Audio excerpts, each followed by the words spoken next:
Tutukaw sentido. Nagano sabi ng ano ko? Mag Ako mo? Okay, you stay here with your real son. I leave. Para matanda. Parang matanda. Ladies and gentlemen, good morning mga kabayan. Mga makabayan yung totoong makabayan. Ang pag-usapan po natin sa ngayon ay bakit takot sila ipatawag si Colonel La Chica? Saka si Colonel Dennis Nolasco? Nakalista naman sa kanilang mga testigo. Bakit takot ang grupo ni Luis Tro na ipatawag si Colonel La Chica? Alam mo ang hinahanap sana kay Colonel La Chica ay ipatawag nila para magkalamalaman kung saan napunta ang pera. Kasi hanggang ngayon, ang na-establish lamang ay hanggang dito lamang. Na-establish as a fact ang katotohanan na natanggap ng opisina ni Sara ang pera, pero hindi nakapunta sa kamay ni Sara ang pera na 125 million at saka yung ibang 125 million kada quarter. At lahat naman establishado na, wala nang question, napunta lahat sa tinatawag na intelligence officers. Kung sa DepEd, si Colonel Dennis Nolasco. Kung sa Office of the Vice President, kay Colonel Dennis Nolasco.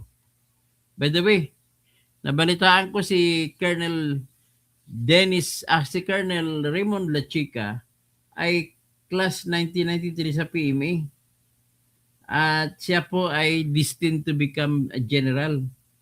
Yan po ang kanyang yan po ang nabalitaan ko sa kanya. May nagbalita sa akin ng gano'n. So, ibig sabihin, isusugal ba ni Raymond Dante La Chica yung kanyang pagiging general sa mga ganitong usapin? I don't think so kasi premier siya. May mga tinatawag tayo na mga premier ay mga makabayan ang mga intention. At makabayan ang puso. At makabayan kaya sinugal nilang buhay nila sa pagkipaglaban sa bundok para laban sa bayan. So ito ngayon, yan ang tanong ng bayan. Ipatawag si Dennis Nolasco tsaka si Colonel La Chica. Pero bakit nakatubili ang mga grupo nila ni Luis Tro? Hindi ko maintindihan kung bakit. Pero bago ang lahat, patutugin muna natin si Sara. Pampasigla para kay Sara. Sara, Sara. Sara, Sara, wala nang iba.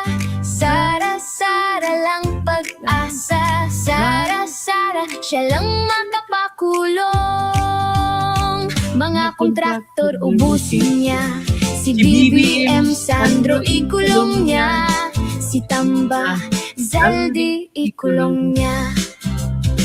Tapang at malasakit ibalik para bayan ay manahimik. Durugin ang sindikato sa korte, sa DPUA, sa DS Void, sa PhilHealth. Okay.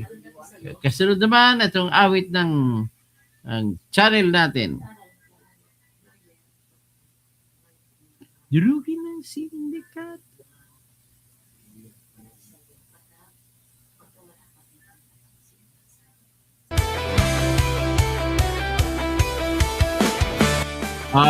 Mine. Good morning. Tapos paki-like, paki-share. Ang tindi, hindi kayang bayaran ni numan ang kanyang prinsipyo. Kapag may inapi, siya ang nariyan. Kapag may bayaran, siya ang hadlang. Hindi siya tiklop sa pananakot ng iilan. Hindi siya alila ng sino mang mayaman. Magandang umaga na Sabado sa ngayon. Ang sa lahat ay ating sa inyo ko dinidedicate itong vlog na ito para sa bayan. Tumatagal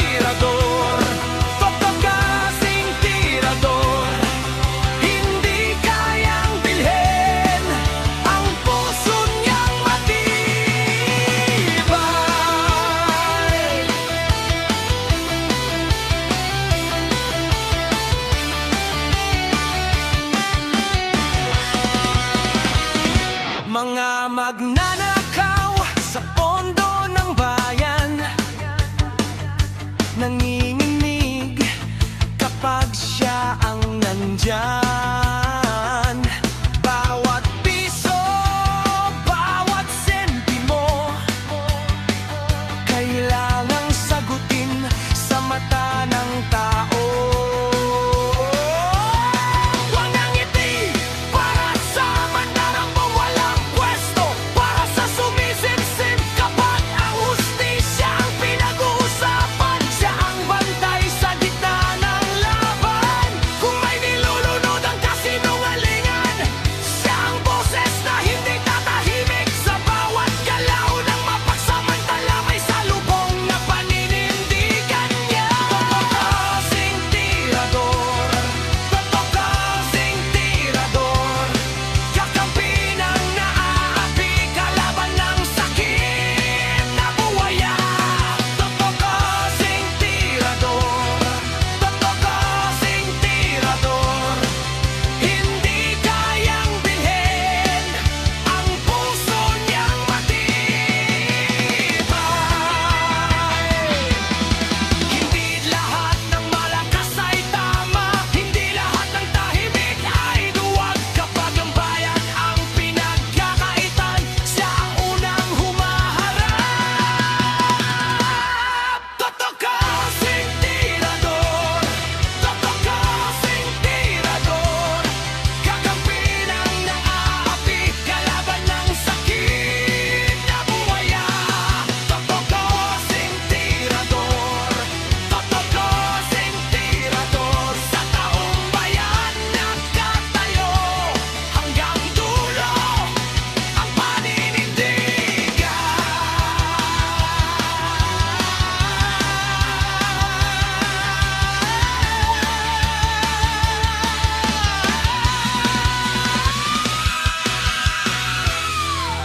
Okay. So, yan po ang ating nakikita. So, ngayon, una, ang pinakatanong talaga ng lahat. Bakit takot sila? Takot sila ni Luistro, takot sila ni Ridon, takot sila ni De Lima, takot sila ni Kapunan, takot sila ni Ligutan. And in fact, walang nakalagay sa kanilang akusasyon na kung ano ang sinabi ni Ledesma, ni La Chica, ni Lieutenant Colonel Raymond Dante La Chica, at saka si Lieutenant Colonel Dennis Nolasco. So, good day, Igular Jr., mananaig ang kabutihan, mine. So, ito po ang pinaka-problema natin sa ngayon. Bakit ayaw nilang ayaw nila ipatawag si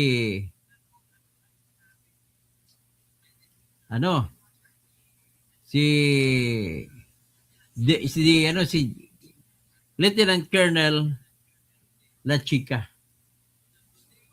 O ipapakita ko sa inyo yung yung kopya. Muna ipakita ko muna sa inyo ang kopya ng Article 1. Article of Impeachment number 1 patungkol sa confidential fund. Yan po, makikita ninyo Pag mabasa natin isa-isa dyan, wala pong nakabanggit yan kung ano ang ginawa ni La Chica at saka ni Nolasco. Okay, para maipatunayan ko sa inyo, basahin natin dahan-dahan pero summary lang. Article 1. Respondent Vice President Sara Z. Duterte committed culpable violation of the Constitution, graft and corruption, and betrayed public trust through the systemic misuse, misappropriation, and irregular liquidation of confidential funds amounting to 500 million released to the Office of the Vice President and 112,500,000 released to the Department of Education. Isa-isahin natin anong ibig sabihin. Ang inaakusa kay Sara ay nagkaroon daw ng tinatawag misuse, systematic misuse, misappropriation, at saka irregular liquidation. Ang irregular liquidation, meron. Pero ang problema ay walang ebidensya kung paano nagkaroon ng misuse at paano nagkaroon ng misappropriation. Paano ba magkaroon ng misuse? Ito dapat malaman ni Duarte ito eh. Lagi ko binabagis Duarte kasi malapit sa kay Duterte. So, paano kailan magkaroon ng misuse? Magkaroon ng misuse lang ga kung ang pera ay ginasta ni Sara sa ibang bagay. Misuse. Ginasta. Paano naman magkaroon ng misappropriation? Nagkaroon ng misappropriation kung ang project niya dapat confidential fund, dapat pambili ng impormasyon. Ang problema, ginamit niya pambili ng, halimbawa, pambili ng pangluto sa mga mahirap. Yan ang misappropriation. Ano naman ang irregular liquidation? Ang irregular liquidation, kagaya ng na yung kulang-kulang, hindi nakasabit o di kaya kulang-kulang ang tinatawag na katibayan na nag-successful ang project na confidential work. So, nakita ko may pagkukulang kasi ang report hindi maganda pagkasulat ng kanyang mga tauhan na gumawa ng report. Diyan naman po nagmamatter yung galing sa English magsalita. Kasi kung magaling na sana magsalita sa English, yung nag-report lang ay wala sana problema si Sarah. Kagaya na pag-report, sinabi niya, nag-report yung tauhan ni Sara Duterte na nagtagumpay ang confidential fund sapagkat nagsumiti siya ng katibayan sapagkat yung pagsasagawa ng libreng sakay, pagsasagawa ng pamimigay ng ayuda, pagsasagawa ng mga magnegosyo taday, pagsasagawa ng mga gift-giving sa Christmas ay successful. Ngayon, ang akala naman Duarte ng kuwa, doon ginasta sa libreng sakay, sa ayuda, sa Christmas party, at saka sa lamesa at saka bangko, ang confidential fund. Mali ang pagka-English, hindi naintindihan. O di kaya bubulag ang auditor. Dalawang auditor. Si State Auditor, Attorney Wamil, Roderick Wamil, at saka si State Auditor Silene Del Campo. Ang pagkaintindi nila, kaya nila hindi tinanggap ang report dahil pagkaintindi nila, yung pera ay ginamit doon sa pamimili ng mga ayuda, pamimigay ng ayuda. Hindi po. Pero iba si Silene naman, inamin niya, hindi niya nakikitaan na may success ang report. Hindi niya naintindihan, ang success pala, yung walang nangyaring masama, ay success na yun ng event. Kaya kasi ang ginawa, bago pumunta si Sara sa isang lugar para magsagawa ng gift-giving o di ka magpalibre sakay, ay sunuyod muna ng intelligence community, nagbayad sila para malaman kung mayroong tao ba doon Duarte na baka papatay sa kanya. O mayroon ba tao doon na tatapunan ng granada ang gift-giving? Ganun po ang trabaho. Tapos, nung hinanapan sila ng, asan na nagtagumpay ba kayo? Ito po yung gift-giving. Ito yung walang nangyari. Ito yung pag-tree planting na walang nangyari. Libre sakay na walang nangyari. Pamimigay ng lamisa at saka bangko na walang nangyari. Pamimigay ng Pasko sa Pasko, walang nangyari. Hindi sa utak naman ni Silene Del Campo na State Auditor, ang hinahanap niya pala Duarte, bakit? May naaresto ba? Wala namang naaresto. So, ibig sabihin, ang tagumpay sa kanya kung may naaresto. So, diyan ko nakikita yung poor communication skills ng mga tauhan ni Sara na mag-submit ng report. Hindi sila nagkaintindihan ng auditor. Kasi kung ako gumawa ng report, ipaliwanag ko yung Duarte kung bakit matatawag na tagumpay ang pagsagawa ng libreng sakay na walang nangyari. So, yun po ang nangyari dyan. So, alaikum assalam, Amel Mutalib. So, ngayon, nakita na natin ganun ang naging problema. Kaya, dinis-approve ng COA ang sinumite ni Sara patungkol sa 73 million sa unang 125 billion na binigay noong December 20, 2022. Takbo naman tayo sa January hanggang March. Nakarating lang sa kanya, Duarte, ang pera pang first quarter. Ang first quarter kasi ng taon, January, February, March, tatlong buwan. Ang problema, na-delay ata, na-release ng January. So may tanong ngayon, January 31 lang na-release ata ang pera, hindi ko masigurado. Kaya ang tanong ngayon, Duarte, tama ba si Sara sa na ang ginasta nila noong January 1 to hanggang 29 ay isama sa budget? Kasi hindi pa dumating ang pera. Pero nasa batas na ng tinatawag na General Appropriations Act na mayroon na siyang budget mula January 1, 2023 hanggang March 31, 2023. Yan ang isang tanong. So, ibig sabihin, pwede ba natin parusahan si Sara sa ganon? Ang mga pera na yan, patungkol naman sa, balik tayo sa 2022, binigay lahat kay Colonel La Chica kung sa Office of the Vice President. Tapos, sa next year, binigay din ang pera kay Lieutenant Colonel La Chica. Tapos, kung sa Department of Education naman, binigay naman kay Lieutenant Colonel Dennis Nolasco. At sila po ang namigay ng pera sa mga pinagkukunan ng impormasyon. So, ito na ngayon. Hanggang ngayon, ang na-establish lang na fact na hindi natin may tatanggi ay nagdesisyon yung Special Disbursement Officer na si Gina Acosta para sa Office of the Vice President na binigay niya ang pera lahat kay Colonel La Chica. Yung 125 million, pagkakuha niya ng pera sa bangko, binigay niya noon. Bakit? Tinanong, naging ano naman siya, prangka. Iutos po ni Ma'am Sara. Akala naman nito, Duarte, ng mga nila ni Luis Tro, ay, wala na, convict na si Sara. Inamin na binigay kay La Chica.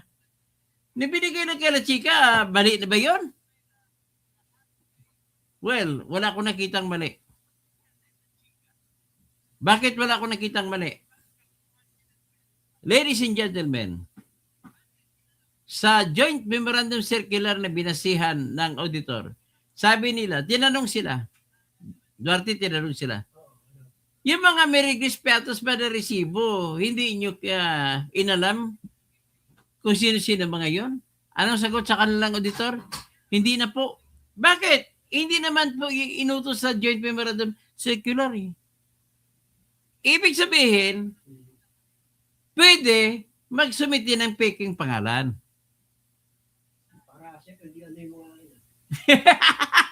So, diyan sa sinabi ko, diyan pahiya ngayon sila ni Luistro at saka ni De Lima, saka si Shil Jokno. Pahiya sila ngayon si Ridon. Si Lord Dan Suan, pahiya sila. Si Kit Flores, pahiya sila lahat. Bakit napahiya sila? Pati si Luistro. Kasi akala nila kasalanan na yon. At para mapatunayan na piki, ang ginawa nila, alam mo, no? Pina-examine pa sa NBI na lahat ng mga resibo ay piki. At pina-examine pa, kumuha pa sila ng certificate sa Philippine Statistics Authority, PSA, para mapatunayan na walang mga pangalan ganun na nabinyagan, na nakatala sa Philippine Statistics Authority.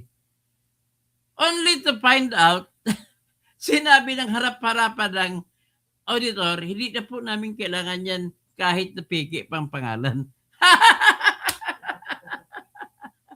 Ay, mga bobo talaga.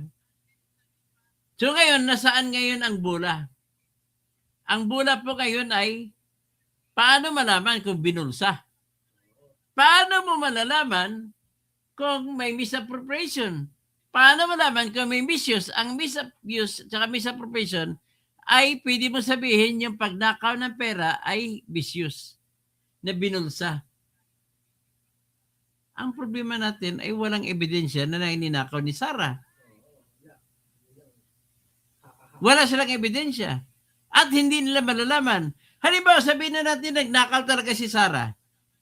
Ang tanong, kung manahimik si Sarah, malalaman ba nila? Ganun lang ho kasimple yan. So ngayon, why not? Patawag nyo yung 2 military officers. Pag pinatawag nyo military officers, ano sasabihin yan?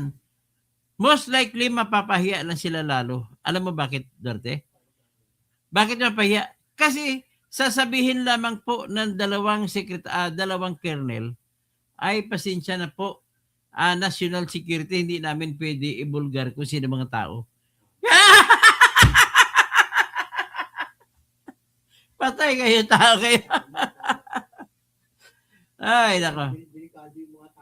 Ay, hindi pwede.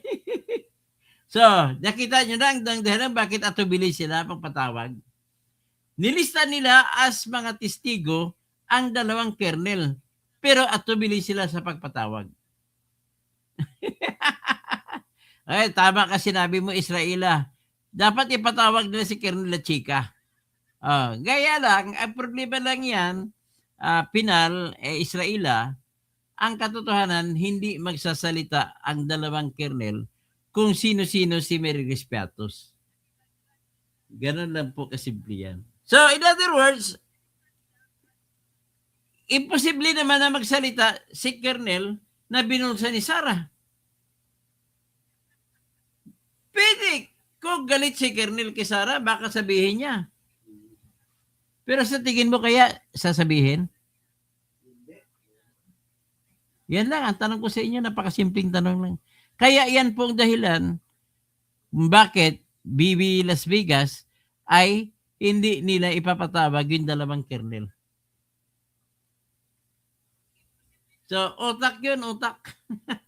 Mga walang utak po kasi ang kumakaso eh.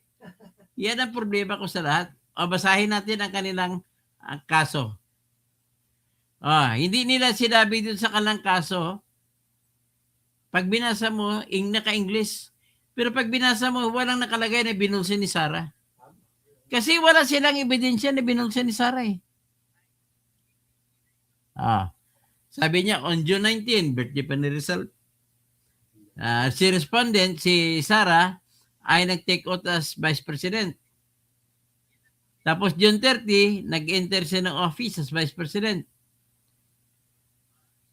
Tapos, at the very least, at the outset, sa simula pa lang ng kanyang opisina at tenure o term, although she the conduct of surveillance activities was not part of the mandate of her office, respondent sought the access to confidential funds, requesting substantial allocations for the office of the Vice President. So binigyan siya, July pa lang nanghingi na siya ng pondo. Binigay December 20. Ibig sabihin, may intention si Bongbong na yariin niya si Sarah. So dito sa paragraph na to po, ay walang binanggit dito na binulsa ni Sarah.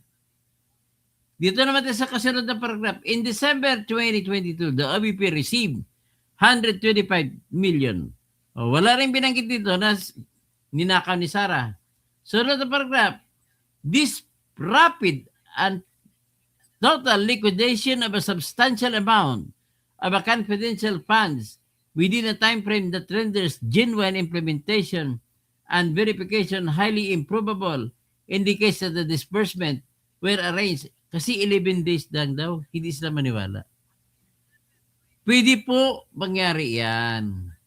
Sinasabi ko sa inyo, paano ba natuntun? Tanong ko lang, Duterte. May idea ka ba kung paano natuntun ng SAF? Yung si Marwan, Yung nagresulta sa pagkamatay ng 44 na staff. Ngayon, ang espiya, hindi magaling kung walang pera ang espiya. So, binigyan nila ng espiya ang isa sa tauhan ni Marwan ng pera. Ang pagkarinig ko, 60 million. Kapalit, anong kapalit? Cellphone number lang. Para, pag tinawagan ng cellphone number, aandar ngayon. Hahagilapin ngayon siya ng tinatawag na Global Positioning System. At malaman ngayon ang eksaktong lugar kung saan.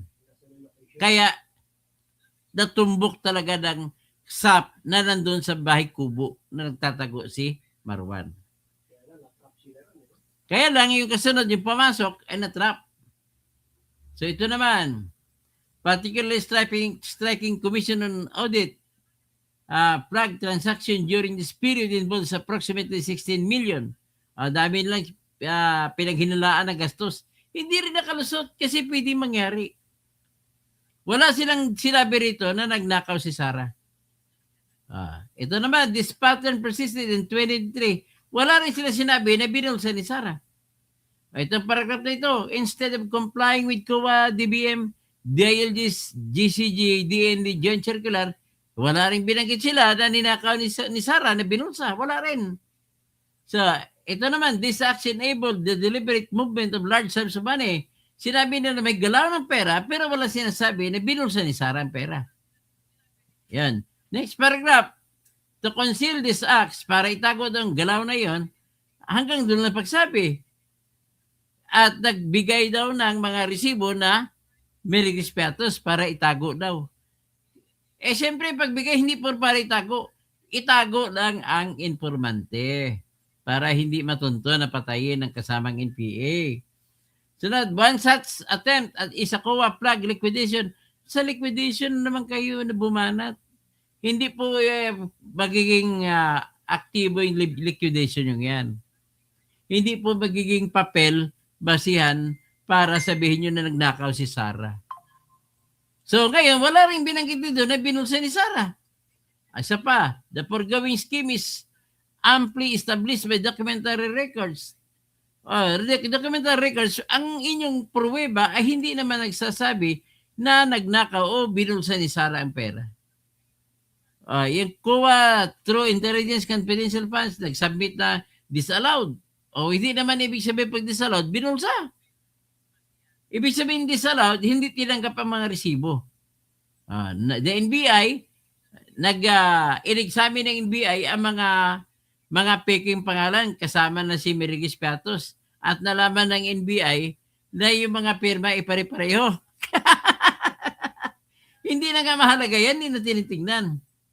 Sunod, the Philippine Statistics Authority certified that significant number of individuals listed o nagbigay ang PSA ng sertipiko na yung mga pangalan binanggit doon wala sa listahan ay hindi totoong tao. Wala nga sa certificate. So, importante, walang sinabi na ninakaw ni Sarah. Ayan. Si Ramin Madriaga naman, wala namang binanggit na ninakaw ni Sarah ang pera. Sinabi nila, pinadeliver sa kanya sa ibang tao. Responded also encouraged, engaged in acts tending to suppress evidence. Wala din sinabi na nagnakaw si Sarah. Sunod, next paragraph, as shown above, the evidence demonstrates a clear and deliberate pattern of misappropriation. Wala rin sinabi na nagnakaw si Sarah. Patay. Article 2 na, wala na. So, clear? Are we clear? Klaro, di ba? Walang sinabi na sila mismo yung akusasyon nila, kulang-kulang eh. So, yan po ang dahilan kung bakit atubili sila sa pagpatawag kay Colonel Lachica. Bakit noong nag-hearing sa Kongreso ang GGCD, Good Government Committee, GGC, andun si Lascan, si Lachica, andun si Nolasco, bakit hindi nila in-interview? Ba't hindi nila tinanong? So bakit? Kasi kabisado na nila isasagot eh. Okay? Magandang umaga kay Bapak Ingkong Binago sa Nalos, Sarangani Island, Sarangani Province. Sa kay Jumans dyan sa Marbel, mga taga Marbel, kay Bing Pabi Raquel, Mayor. Maayong aga sa inyong tanan. Sige, hanggang dyan na muna tayo. Maraming salamat po. At saka, walang api kung walang magpapaapi. Walang lugi kung walang magpapalugi. Ha? Walang mamamatay kung walang papayag na patayin sila. Walang mananakawan kung walang papayag na manakawan. Walang maluloko kung walang papayag na maluloko sila. Ganun lamang po, positive thinking lang tayo. Ipaglaban natin ang ating karapatan. Tandaan niyo po, no person shall be deprived of life, liberty, or property without due process of law, nor any person shall be denied the equal protection of the law. Walang sinuman ang matanggalan ng buhay, kalayaan, kayamanan kung walang proseso ng batas. At walang sinuman ang mapagkaitan ng patas na pagtingin ng batas. Kung sa sinibono pa, walay bisag kinsa, di pwede kuhaan og kabuhi, kuhaan og kalayaan, og kuhaan og manggad, og walay proseso sa balaod. Og walay laing tao, bisag kinsa, walay tao nga luiban sa patas nga pagtanaw sa balaod. Sa Ilonggo pa, waay bisan sino nga tao ang makuhaan sang kabuhi, sang iya nga kalayaan, kag ang iya nga kamanggad, kung waay proseso sang layi. Kag waay bisan sino nga tao ang hindi pag-itratar ka parihas sang balaod, sang layi. Ganun lang. Sa sunod, practicing kong Ilocano, tsaka Kabalen, tsaka Bicolano. So, mga Kankani, Isabela, Pangasinan, alamin ko sa sunod, mastering ko yan. So, magandang umaga sa inyong lahat. Sabi ni Freddy Aguilar, ang walang magwawagi na umaayaw at walang umaayaw na nagwawagi. Okay. Sino pang iba? Baby Las Vegas, Ben Reclamador, Julian's World. Kahit sa Tuwadcom, bigla na lang tinigil ang investigasyon ng si Kernel La Chica. Nga, naalala nyo yun? Biglang tinigil ang investigasyon ng doon na si La Chica at si Nolasco. Ay, nako. Sino si Henry sila rin? Romualdez Tambe. You Terador. Tapos si Ben Reclamador. You late na ako. Mr. Romualdez Tambe. Si Ben Reclamador. 82.3 talaga. Meron nga Intel na nagtitinda ng DVD. DVD. Mga maranaw noon nagtitinda ng DVD. Ngayon wala na. Iman to dadun. Mr. Romualdez, Ben Reclamador. Okay, good morning po sa inyong lahat.